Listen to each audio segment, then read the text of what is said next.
Bienvenue dans mon jardin, je suis content. Aujourd'hui j'ai relancé l'irrigation et ça marche bien, ça marche tout seul.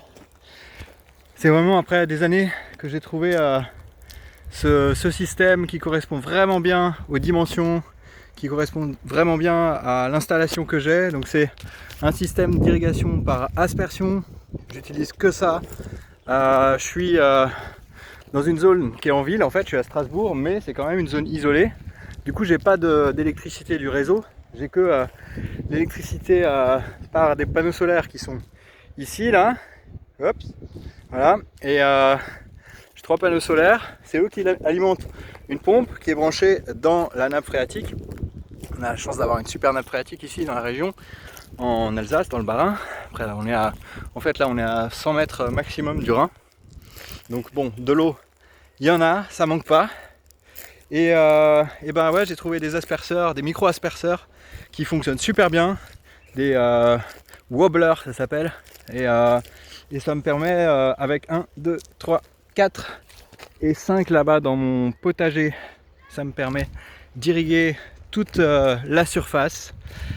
Alors qu'est-ce qui va se passer ici cette saison? Là, je vais dans la moitié en fait du jardin, j'ai un grand problème avec le liseron qui me rend la vie impossible, qui nous a cassé un peu les dents l'année dernière. On a passé beaucoup de temps à désherber et c'était très difficile. Et du coup là-bas je vais mettre, demain je vais installer des bâches noires. Je vais percer des trous dedans pour planter des fleurs. On va planter des statices, des immortelles, des zinnias que j'espère réussir parce que je trouve que c'est des belles fleurs. L'année dernière elles n'ont pas trop bien marché. Et qu'est-ce qu'on va planter d'autre? Des cosmos et puis après on verra des tournesols je pense, mais toujours à travers cette bâche, histoire de pas avoir trop de travail à essayer de canaliser ce liseron. Et sur le reste du terrain, alors on est toujours en no dig, sans travail du sol, on ramène du compost tous les ans. On a commencé le jardin en mettant du compost dessus, on a travaillé le sol et ensuite on a mis du compost. Ici on a remis une couche de compost, il y a déjà du liseron qui est passé par-dessus. Il y en a moins de ce côté-là, c'est pour ça que l'autre côté on la bâche. Et ce côté-là on ne le bâche pas, on continue à essayer de travailler dessus. Alors sur cette zone-là, ici, là, sur ces 1, 2, 3, 4 planches, ce que j'aimerais faire c'est installer une serre qui fasse la longueur des planches, 10 mètres de long et 5 mètres de large, et mettre 4 rangs de tomates dedans. J'ai envie de faire pousser des tomates, ça me ferait vraiment plaisir. J'en ai jamais fait pousser en fait, comme je vagabonde de terrain en terrain au fil des années. Eh bien, j'ai jamais eu l'opportunité d'installer une serre. Et là, enfin, je me sens un petit peu en sécurité. Et donc, je me dis, allez, c'est le moment d'installer une serre et de faire pousser des tomates, qui est une plante qui est très valorisante, où il y a une clientèle et que ma femme adore. Et donc elle serait vraiment heureuse si je pouvais ramener des kilos et des kilos de tomates tous les jours en été, toutes fraîches. Voilà, là on a j'ai planté des narcisses qui sont passés. J'ai essayé de les planter pas trop serrés, ce qui était une erreur, finalement. Les narcisses et les tulipes, les bulbes, il faut finalement, si on veut faire des fleurs à couper en tout cas, ce qu'il faut faire c'est en acheter la race et couvrir et en mettre partout, genre mettre quelques centimètres entre chaque bulbe, parce que sinon regardez, vous voyez, c'est dispersé là. Les tulipes que j'ai plantées là, il y en avait vraiment pas beaucoup. Et bon, après je me suis aussi trompé, j'ai pris des variétés assez excentriques et c'était pas un bon calcul, que je referai pas.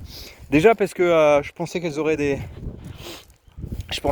des tiges plus longues, mais c'était pas le cas. Les tiges étaient assez courtes et du coup c'était pas un bon c'était pas des bonnes fleurs à vendre pour faire des bouquets. Enfin, il y a quand même des choses qui sont assez magnifiques, mais après c'est pas très standard, on va dire, et du coup moi je les trouve magnifiques à l'unité comme ça, mais je sais pas trop les vendre. Vous voyez, regardez-moi ça. C'est des tulipes pivoine double, je sais pas, perroquet ou quelque chose comme ça. Elles sont très rococo, c'est des belles couleurs. J'aime bien le vert dans les fleurs. Pas quand il est tout seul, c'est un peu triste, mais par contre vous voyez, là j'ai des pucerons de folie cette saison. Déjà l'année dernière, j'avais beaucoup de... Enfin non, moi j'avais pas trop de problèmes de pucerons, mais il y en avait beaucoup dans la région. Et là, en fait, je pense que j'ai pas mis assez de compost sur cette zone. Je m'en suis pas assez occupé et aussi, j'ai pas lancé l'irrigation assez tôt. J'ai compté sur la pluie parce qu'il pleut pas mal en ce moment, mais j'aurais dû irriguer un peu plus parce que l'eau, ça sert à nourrir les plantes, à leur donner à boire bien sûr, mais pas que. Je crois que ça a quand même un effet finalement très bénéfique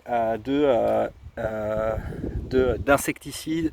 Ça gêne, les petits pucerons, ça gêne les insectes, ça va avoir tendance à les déloger, je crois.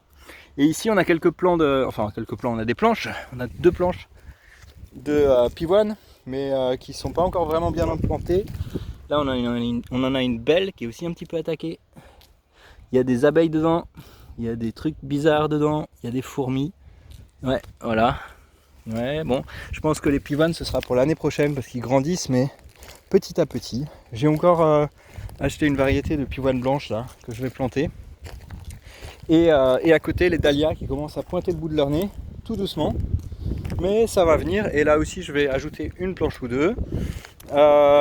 Voilà. Alors regardez ça.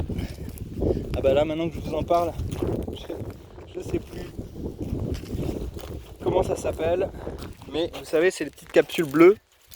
Très belles. C'est une super fleur qui pousse très tôt. Comment ça s'appelle ça? C'est bleu, vous voyez. Et quand ça grandit, ça fait des capsules qui sèchent très bien. Et qui sont très belles. Je sais plus, vous allez peut-être me dire comment ça s'appelle dans les commentaires. Voilà, donc ça c'est le jardin pour cette saison, tomates et fleurs. J'essaye de monter un truc où j'ai pas énormément de travail. J'ai envie de travailler encore 3 semaines, 4 semaines, pendant une journée ou 2 par semaine dans ce jardin. Et puis ensuite j'espère que ça va pousser un petit peu tout seul. Avec la bâche ici, il n'y aura pas beaucoup de travail. Ici j'ai des idées, enfin, il y a beaucoup moins de mauvaises herbes, donc ce sera beaucoup moins difficile de désherber. Et puis j'ai des stratégies que je veux essayer pour éliminer les mauvaises herbes. Il faudra tondre tout autour. Mon rêve, ça serait d'installer, vous voyez, j'ai une clôture autour du jardin, une clôture électrique. Et j'aimerais bien faire une clôture électrique tout autour du terrain. Hein, j'ai la puissance avec mes panneaux solaires et ma batterie, ça suffirait, surtout pendant la belle saison, quand il y a beaucoup de soleil.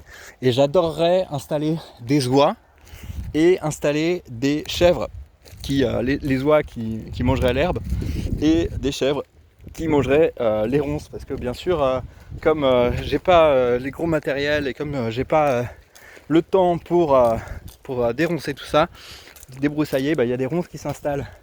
Et je trouverais ça trop cool d'avoir ces animaux autour qui entretiennent, qui donnent de la vie, qui donnent de la beauté, qui rendent le lieu plus attrayant, plus drôle. Et puis au milieu de ces animaux, le jardin.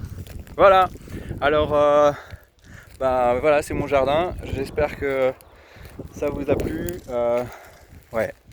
Je pense que je vais faire plein d'autres vidéos sur ce jardin, et vous allez voir que au fil des semaines qui viennent, le jardin va se verdir, va de plus en plus beau, de plus en plus fertile. Il va y avoir des fleurs, il va y avoir des légumes, des tomates, ça va être beau.